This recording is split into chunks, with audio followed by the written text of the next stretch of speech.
Hello everyone, my name is Mordecai and welcome back. This week I'd like to cover mini bosses and how you can combat them within the game. The only reason I wanted to do this is I was playing a couple of games within the last few weeks where players actually didn't understand how to determine what a mini boss is weak to, so I would like to show that to you in this video. So without wasting your time any further, I'm going to jump right into it. Alright, I'm at the world map and I'm actually in Plankerton since I figured this video is more associated with Stonewood and Plankerton and maybe even some Canny Valley players. The first thing I would like to mention is the way you can tell if a mission's going to have a mini boss is like on this one right here, Fight the Storm, which is the one I plan on doing. If you look over here on the left, you're going to see Epic Mini Boss, which is going to tell you you're going to have a mini boss appear at some point during the mission when you start it. So I'm going to go ahead and cut into the mission, so when you see the next screen, I'm actually going to be fighting and hopefully a mini boss will have appeared at that time and I can show you how you can determine how to best fight or combat a mini boss. Alright guys, I've already started the mission as you can see. I didn't want to make you sit there and wait through 7 to 8 minutes of me fighting monsters until the mini boss shows up.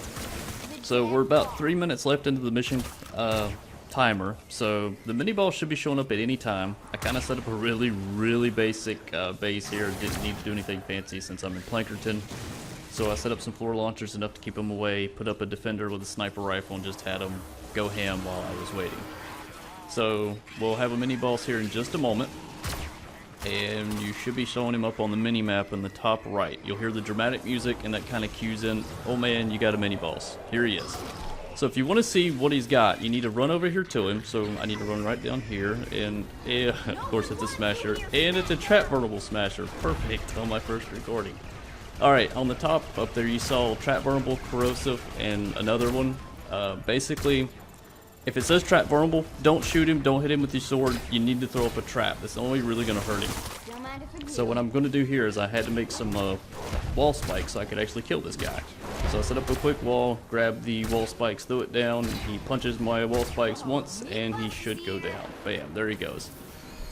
So as you saw on the top up there, he had trap vulnerable, corrosive, and berserker. So that kind of gives you an idea of what you're going to be looking at when you go in there to help you figure out what you need to fight or what you need to do to fight to kill him. So I'm going to go over each type of buff they can get, and maybe that'll help you in the game later on as you're playing. So I'll see you on to the next slide. Okay guys, I know this looks like a lot of text, and quite frankly it is. I'm going to try to cover all the modifiers that I know of off the top of my head and doing a little research myself to try to help you better understand when you see a mini boss, you can try to figure out what you need to do to fight it. The first one I have is when it says it's shielded, and I believe this means it's going to take equal damage reduction against melee and ranged. I can't confirm this because I haven't been able to test it myself, but I believe that's what it means. Smoke Shroud is, you'll see the boss is enshrouded entirely in like a purple cloud swirling around him. What that's going to do is give him ranged damage protection. So anytime you shoot him, you're going to do much less damage. The only backdrop of that too is if there's any husks around him, no matter whether it be another smasher or just a little small tiny husk, they're going to get that same benefit as long as they're in that cloud of smoke. So he can be a big problem if he gets close to the base and too many husks are in there with him. So you really need to try to take him out as easily and as far away from the base as possible. The best way to combat him is with melee because he still takes normal damage against swords. So if you're a ninja, you know, go right after him, try to keep him away from the base. Building blocker, when he's walking, he's going to leave like a molten slag, like right behind him. And that's going to stop any player-built structures from being built around him. You can build in front of him, but you can't box him in, like meaning you can't try to do a perfect square around him up close because it won't allow you. Your buildings will be red. You just can't build. So it's best to prepare ahead of time if you can see him coming. Ricochet, it can be easy depending on your group, or it can be very bad. Ricochet is when you shoot the boss, the damage is going to come right back at you. So you still do your damage full to the boss, but you're going to take that same amount of damage back to you. You can either have somebody just become a martyr and just go guns blazing to try to burn him down super fast, or you can have, again, melee like ninjas or another group to go after him and take him out that way because he can't reflect melee damage, it's only ranged.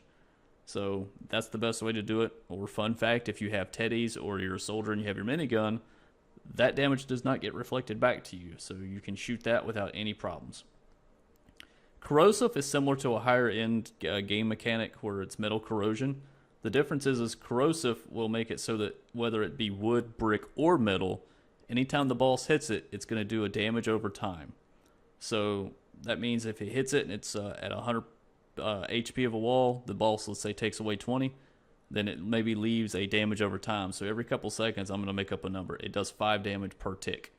So it's similar to other games you may have heard of, so it's a DOT or a damage over time effect. Wall weakening, somewhat similar to corrosive, just it's not a damage over time. It's when the boss hits the wall or a structure, it makes it weaker for a short period so that any husk, including itself, that hits it again is going to do more damage. Vampiric is anytime it hits a player, defender, or survivor, it's going to gain a little bit of its life back. That one's really not that bad, so honestly, you can almost ignore it depending on where you are. Shield Breaker, I can't confirm this one either, but I believe that means when you still have your shield on, if the boss hits you, you're going to take more damage. I read somewhere that they said they believe that, man, it could teleport. The thing is, I've seen any of the bosses teleport without this ability. I can't quite pinpoint. I know if they get stuck, they tend to teleport right to your base. So I cannot confirm this one, but I believe it's more damage to shields.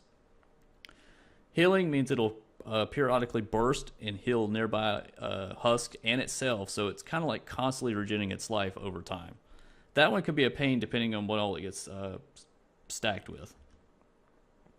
Damage burst is similar to the healing burst in that instead of healing, it's going to do damage over time, which is not with a modifier. It's literally similar to death burst if you're a higher end player. So what's going to happen is as the husk walking, he's going to pulse, and it's going to do damage to player-built structures, survivors, defenders, buildings. It doesn't matter. Everything around it's going to take some damage constantly as it continues to stay alive. So you kind of want to take those down quick. This is honestly what I would call your trap tunnel killer, especially if they go down it and they're constantly just pulsing, just damaging your walls. And if they get stuck or really slow going through there, it's even worse. So damage burst is a real pain. Acid pools leaves kind of what it sounds like, pools of acid or like purple gloops behind it. Gloops, that's a funny word there. It leaves purple, like a purple substance behind it, so that if you step in it, you're just going to constantly take damage until you get out of it. The slowing pools are the same way, except then rather than hurt you, it's just going to constantly keep you slow. So, you know, it's not a bad one. It's just a pain to constantly walk slow when you get hit in it. Knockback, if the boss hits you, you're going to go flying backwards. This one's not as bad unless you're fighting near a cliff, and I've seen plenty of people get hit and get knocked right off. So it's really not a dangerous one. It's just one of those, you got to be aware of your surroundings. Vortex is, it's going to be walking towards you, and when you're within a certain distance, it's going to yank you towards you. Like, it's going to pull you up into the air and pull you towards its location. If you try to run away, after another few seconds, it's going to pulse and pull you right back again. So this is one of those you pretty much just, you can stay where you are and just kind of tank it or take turns kind of kiting it around while you kill it. So it's really not a bad one. Trap Vulnerable, as you saw in my video prior to this segment, means that no matter what you shoot or hit the boss with, whether it be melee or ranged, you're really not going to do a lot of damage to it. Actually, you're going to do very, very small amounts of damage to it. The only way to take these guys out is with traps. You can use gas traps, wall dynamos, any type of trap that does damage. If you need them like in a hurry, you can do what I did and use the wall spikes, which a lot of people kind of discount. The wall spikes are great because he's just going to run up and hit the wall anyway, so the wall spikes already do damage, and it does a massive amounts of damage to a trap vulnerable boss, so you can always use those. The boss can also be an elemental type, similar to a normal husk, so it can be a fire, nature, or water. So it's just kind of a normal modifier. Even if you're in a mission that has a type of storm, so let's say you're in a mission that says it's a water storm, meaning all husks that spawn that are going to be elemental will be water, you can still get a nature boss. Like, it can be random. You never know what you're going to get. If it doesn't state nature, fire, or water, it's kind of understood that it's a normal husk. So if you have a physical type weapon, it'll do more damage, or like the miniguns is considered physical, it'll do more damage over the others. Berserker is kind of a funny one. I can't really confirm this one myself either, but I believe once he drops below a certain percentage, he gets increased damage and speed. I don't know the exact percentage of life. I've not really been able to watch it and check it myself, but think of the Incredible Hulk. You know, he takes damage, he gets stronger. It's basically what Berserker is. Frenzy basically, instead of having additional damage, he attacks faster and moves faster, and he gets it from the start. It's not based on a percentage. So that one is kind of a pain too, depending. These modifiers can be really easy or really hard depending on what combos you get. The last one I didn't put on here, which I should have, was tank, and that just means the husk gets an additional amount of HP, and it's quite substantial, to be honest with you. So you'll know when you fight a tank. You'll see it below it. It says tank, and you can tell by your damage. You can do massive amounts of damage, and it'll look like the life bar is barely moving in certain circumstances. So those are the modifiers. Sorry if it sounded like I was rambling, but there are a lot of them. So hopefully this helps you guys. I don't think I missed any, but there are so many. And even trying to do my research, I kept trying to think of other ones that I've seen that actually I haven't seen listed online. So hopefully this helps you guys out. And then we'll go from there. I'm going to cut back over to the game, kind of touch on maybe what I may try to go over next week, and we'll see what happens from there. Okay, guys, I'm back at the world map. That's basically all I wanted to cover with you guys today.